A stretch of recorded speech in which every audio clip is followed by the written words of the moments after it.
Citizens of the United States. We are anonymous.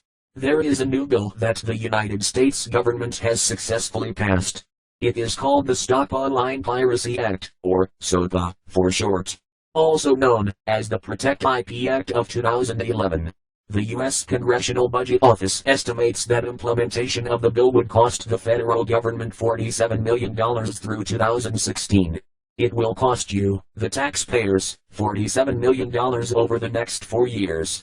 The SOPA Act will censor you from accessing certain websites and block all access to other areas of the Internet that the United States government does not want you to access.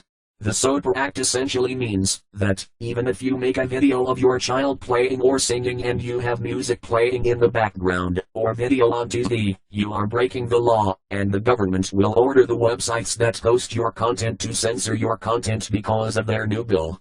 Or, if you visit websites that are on servers not in the United States, you will be blocked, so that you cannot access them.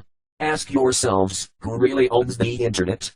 The answer is simple: no one actually owns the Internet, and no single person, organization or government controls the Internet in its entirety. It is more of a concept than an actual tangible entity, and the Internet relies on a physical infrastructure that connects networks to other networks. There are many organizations, corporations, governments, schools, private citizens and service providers that all own pieces of the infrastructure that make up the Internet, but there is no one entity that owns it all. How can the US government decide to block access to parts of the Internet that the US government does not even own?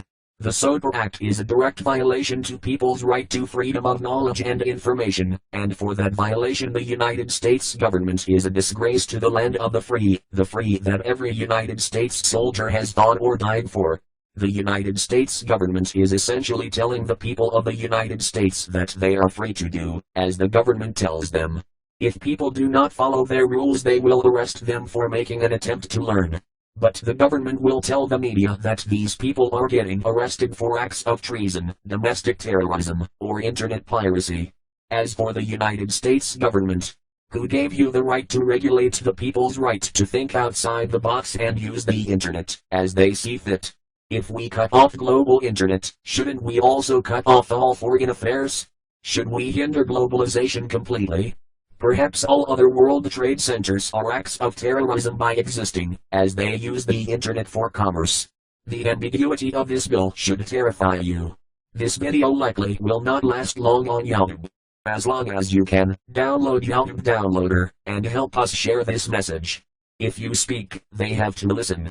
If they do not listen, their blatant disregard for the people will not go unnoticed, and is not acceptable. Doing nothing is the worst thing you can do. We are anonymous. We are legion. We do not forgive. We do not forget. Expect us.